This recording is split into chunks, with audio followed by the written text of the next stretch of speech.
Hola Hola, Ceci, hola, Su, ¿qué tal? ¿Cómo estamos? ¿Qué tal la semana? pues mira, la semana muy bien. Me he puesto un poquito al día porque tenía muchos periódicos atrasados y me he puesto a leer un poquito, porque en la prensa escrita siempre hay la posibilidad de ir un poquito más allá, un poquito más en profundidad y por lo tanto Así. es mucho más interesante. Ajá, sí, se puede analizar muy bien el acontecer diario. Bueno, si lo vas analizando mejor, sí, mejor. Bueno, yo también he estado revisando algo de material informativo y me he dado cuenta de un detalle bien importante, Susana, que en Dime. diferentes lugares, en diferentes países, tanto de Latinoamérica como de Europa, la gente está bastante centrada en lo que es procesos electorales. Hay mucho interés en conocer a quiénes serán los candidatos para las próximas elecciones, eh, al Congreso, en fin, representaciones de sus parlamentarios en diferentes países de Latinoamérica y también Europa. Pero hay términos específicos que mucha gente desconoce, incluso nosotras. Algunos, pues yo reconozco que no los comprendo muy bien y sería interesante un poco descubrirlos. Pues estoy completamente de acuerdo. Hay términos que se han puesto ya y se usan de una manera muy elástica, ¿no? Porque populismo, centro, derecha. Por lo tanto, me encantaría saber si te interesa conocer. Tengo un amigo muy querido, Manuel Sí, sí, Anselmi, que sí. acaba de Vale. presentar su libro Introducción al Populismo, que mira, viene como anillo al dedo, precisamente a Precisamente, esta mira tú, conversación. precisamente, Y por lo tanto, precisamente. vamos a ver si podemos hablar un minutito con el Manuel Anselmi.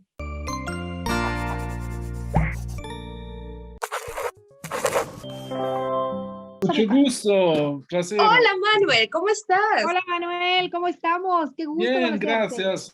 Gracias por la invitación. Nosotras estábamos precisamente ahora hablando acerca del comportamiento de la prensa y de ciertos términos que se vienen utilizando, como decía yo, de una manera elástica y tal vez me equivoque.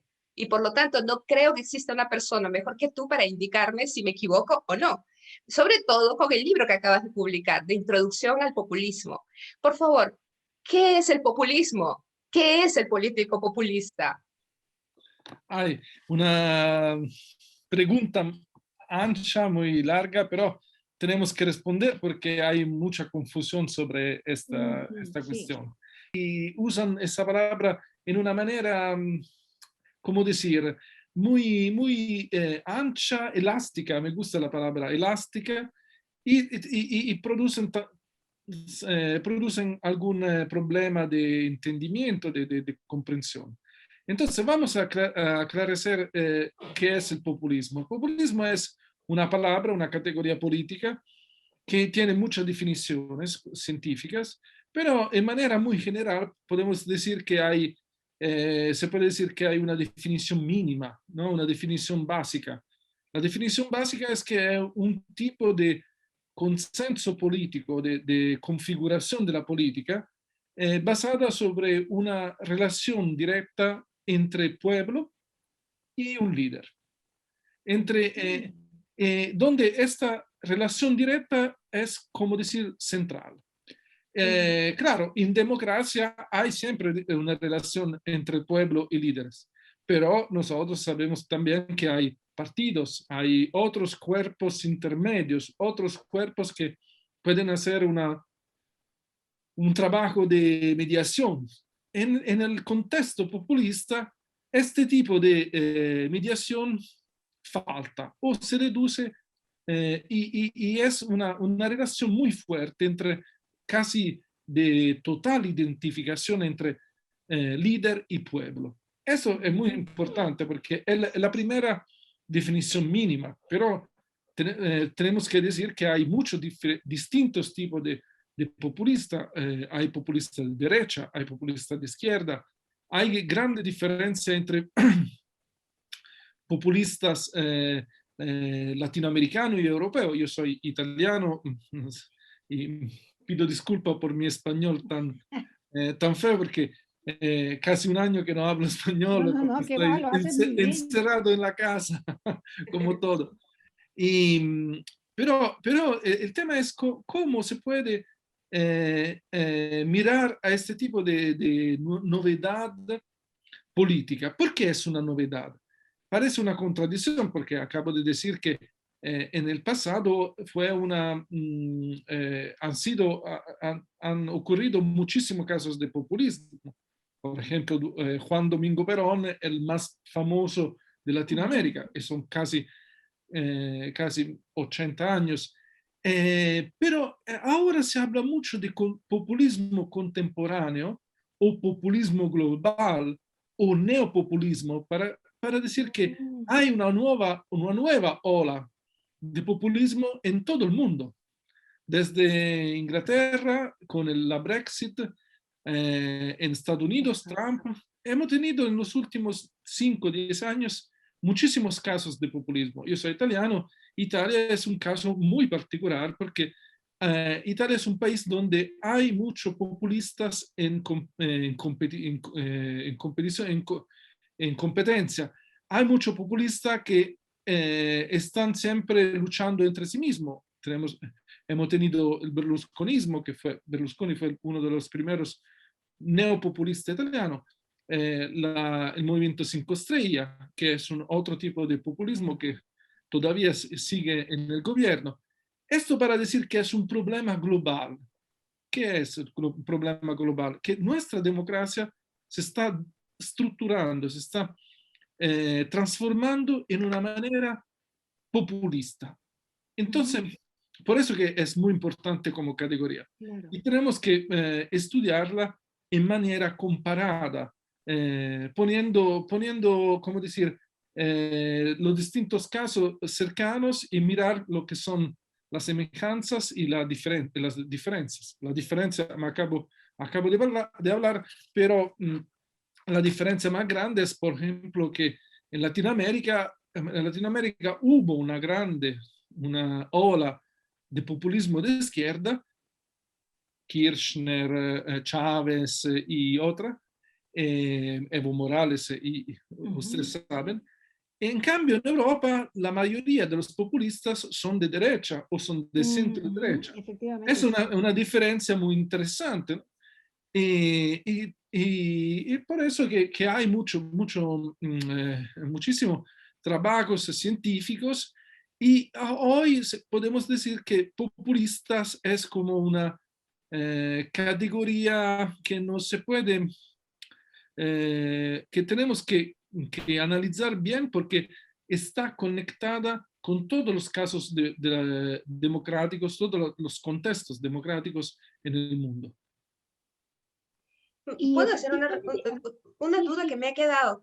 ¿Quiere decir que el populismo, dado que es una relación directa con el pueblo, dado que se da a través de un vínculo, estamos hablando de vínculos de carácter emotivo tal vez, de vínculos de carácter inmediatista, o estamos hablando de una cuestión de carácter histórico que responde o estamos siempre allí en términos de comunicación y no necesariamente de fundamento racional?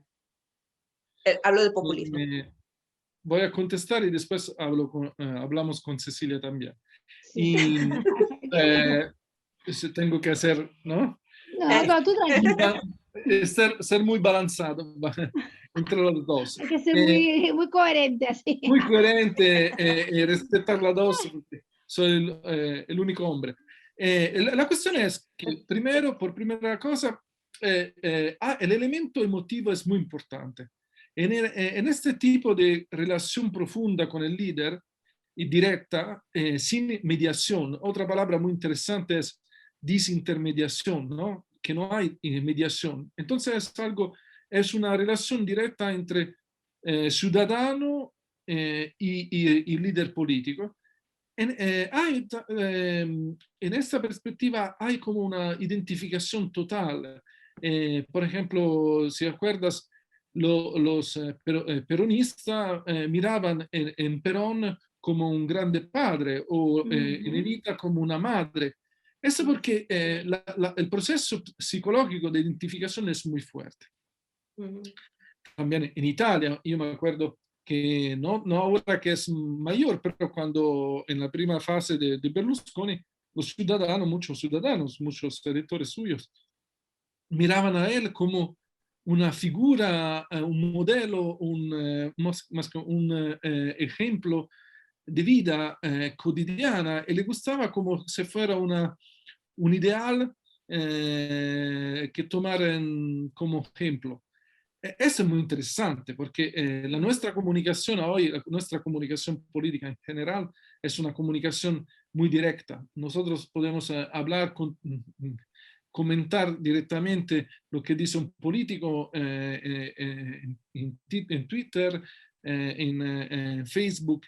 Entonces, esta es probablemente una de las características más importantes, que la dirección produce siempre una comunicación más emotiva.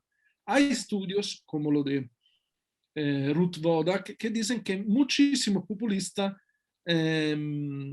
usan los sentimientos más fuertes como de miedo, como de amenaza, y lo usan y lo amplifican para producir consenso político. Es un problema, porque a veces la demasiada emotividad puede ser usada como si fuera gasolina por el político.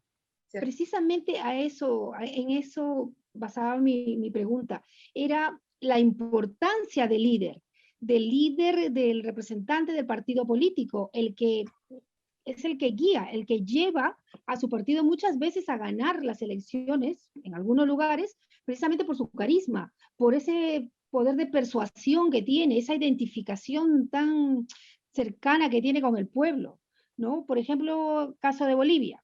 Evo Morales era un campesino, se identificaba mucho con el pueblo. Otro tipo de políticos hacen esa misma trayectoria para poder conseguir el éxito en las campañas. La importancia del líder en este aspecto, Manuel, es vital. Es vital, es vital. Pero es también una cuestión que de nuestro tiempo, porque toda nuestra comunicación es siempre, nuestra comunicación es mucho más emotiva y basada sobre emociones que antes. 20, 30 años atrás no era así tan emotiva nuestra comunicación. Eso es muy importante porque vamos a ver cómo es difícil desarrollar, proponer una discusión racional sobre algunos temas públicos. Y cómo nuestra esfera pública tiene que ser más regulada, más mediada, y siempre el problema es tener un balance entre distintas posiciones. Un problema grande conectado con el populismo, del cual yo no tengo una visión solo negativa, tengo también una visión positiva, porque algunos populistas han permitido en alguna fase, sobre todo en la fase inicial, han permitido una inclusión social mayor que otros políticos no han permitido. Entonces hay elementos muy interesantes. Pero lo que estaba diciendo es que este tipo de comunicación, este tipo de tema, está conectado con un problema. Tenemos que averiguar si es una causa o un efecto, pero está conectado con el problema de la disminución del pluralismo político, que es un problema casi que está, es muy común por todas las democracias. Hay una dificultad de representación de las minorías, hay una dificultad de representación de las distintas diferencias políticas. ¿Por qué? Porque en el contexto populista todo un poquito reducido, nosotros contra ellos, ellos contra nosotros, lo que se llama polarización. Es una palabra científica muy fuerte. No quiero aburrir a nuestros amigos que están escuchando nuestra discusión, pero es como decir, más que muchos elementos de pluralidad, hay solo dos elementos que se ponen uno contra el otro. Esto es un problema por la democracia. La democracia es una dimensión donde todas las diferencias tienen que ser representadas. Cecilia, te concedo la siguiente pregunta, porque yo hice dos. Bueno, hemos hablado ya de populismo. Hablemos de socialismo. Es un Ay, término que también se está oyendo mucho, se sigue, hay muchos adeptos, hay muchos partidos. Vamos, Manuel, ¿qué es el socialismo? ay, es una palabra grandísima. Yo tampoco, es una pregunta que no hago tampoco a mis estudiantes porque toma muchísimo tiempo. Es una categoría central de nuestra política de los últimos dos siglos, pero es una palabra que puede ser usada de manera muy distinta también porque son categorías políticas. Las categorías políticas se definen en cada contexto histórico, en cada contexto geográfico. Entonces, en el mismo tiempo, socialismo es lo de la Unión Soviética de los años 70 y 60, y también el socialismo es el socialismo democrático que ahora se está desarrollando en Estados Unidos con Ocasio-Cortez, el nuevo socialismo americano. Entonces, es una palabra que puede incluir cosas muy distintas, pero con una base común también. En esto, como antes, hay una base común. Es una visión progresista de la sociedad, donde el pueblo, la sociedad, el pueblo es el tema de la igualdad, el tema de la justicia social es central.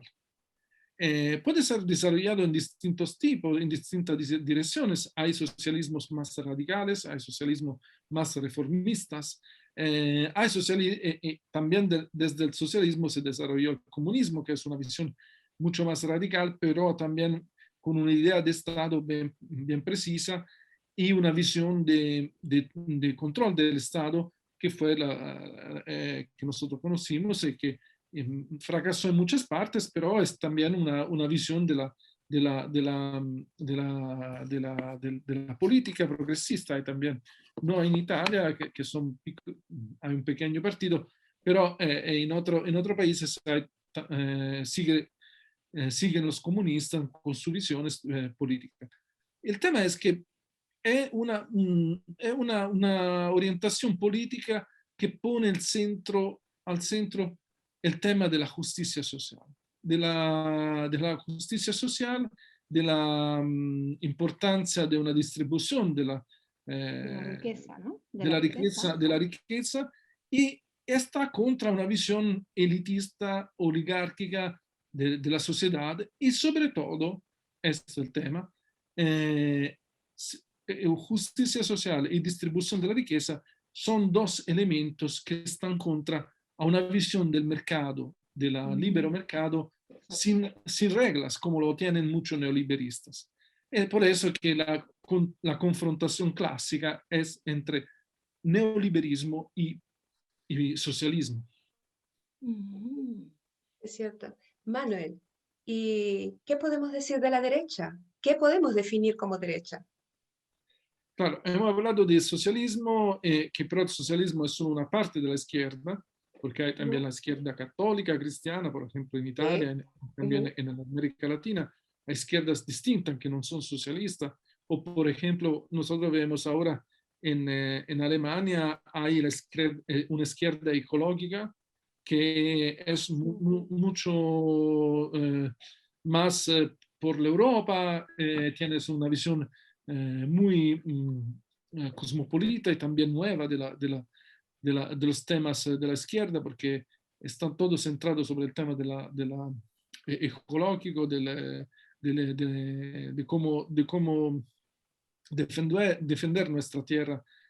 Y la derecha, claro, derecha e izquierda nacen como dos palabras que eran la orientación o la indicación de cómo los parlamentarios se ponían en el parlamento, ¿no? En el parlamento, uno a la izquierda o a la derecha de la presidencia. El tema es que históricamente, tradicionalmente, la derecha es una parte de la política, de la ideología política, son las ideologías de política que más reaccionarias, más tradicionales, que son más abiertas a la al mercado y menos a la distribución social y a los elementos socialistas, que piensan que el Estado, esto sobre todo la derecha liberal y neoliberal, piensan que el Estado tiene que, no tiene que participar en manera, tienes que participar en manera limitada a la vida de la sociedad, porque ellos tienen una visión del Estado limitada, que no protagónica. En cambio, los socialistas siempre han tenido una visión del Estado más protagónica, porque el Estado es como decir, garantiza la distribución social en su visión. Entonces es una visión que pero en el juego democrático tiene que estar, porque claro, y siempre hay en la dialéctica entre derecha e izquierda, progresistas y no progresistas y conservadores, nuestra democracia funciona. El tema es que hay muchos estereotipos sobre este tipo de categoría, porque cada pueblo, cada ciudadano tiene una historia. Entonces, si hablo de derecha, por ejemplo, en América Latina, muchos piensan a las dictaduras o algo muy radicales o de violencia de la derecha, y como lo pensaban, por ejemplo, mis padres que han vivido, o mis abuelos que han vivido el fascismo. Y si nosotros hablamos de izquierda, por ejemplo, en Polonia o en países que han conocido el comunismo de Estado, ellos tienen una visión de la izquierda un poquito, decimos, prejudicial, ¿no? Estereotipada. El tema es que tenemos siempre que distinguir, hacer la diferencia entre los extremos históricos que nosotros hemos vivido y la parte política que legítimamente tiene que estar en una democracia. Papel muy importante de los ciudadanos, el poder elegir, el poder centrarse y determinar cuál puede ser su tendencia política. Son conceptos bastante amplios, Manuel, que nos has proporcionado y que nos ayudan a entender un poco de lo que estamos hablando cuando vivimos en un ambiente democrático. Sí. Pues yo me quedo un poquito en crisis. Sí. Porque yo quisiera saber muchas más cosas. Yo quisiera seguir bombardeando a Manuel con preguntas, pero yo no sé cómo andas de tiempo. Yo sé que es muy limitado, porque Manuel, Manuel normalmente hace 72.000 cosas en el día, dejando de hacer otras 72.000. ¿Verdad, Manuel? Sí. Es una persona muy ocupada y lo entendemos, por supuesto. Sí, no, de hecho, ya este es su privilegio. De verdad, muchísimas gracias, Manuel, de verdad. Y a mí me queda, espérate, Ceci, que ahora lo comprometo. Manuel, ¿tú piensas que te podríamos llamar en una segunda oportunidad? Claro, para poder seguir? Será un placer. Podemos hacer un Manual Anselmi, de términos de politología. Capítulo 2. Sí, Tengo un poquito de todo. Manuel, muchas gracias por tu tiempo, por dedicarnos estos minutos, por compartir tus conocimientos y toda tu sabiduría. Muchas gracias. Que te la pases muy bien. Hemos estado muy bien contigo, Manuel. Gracias. Hasta la próxima. Chao.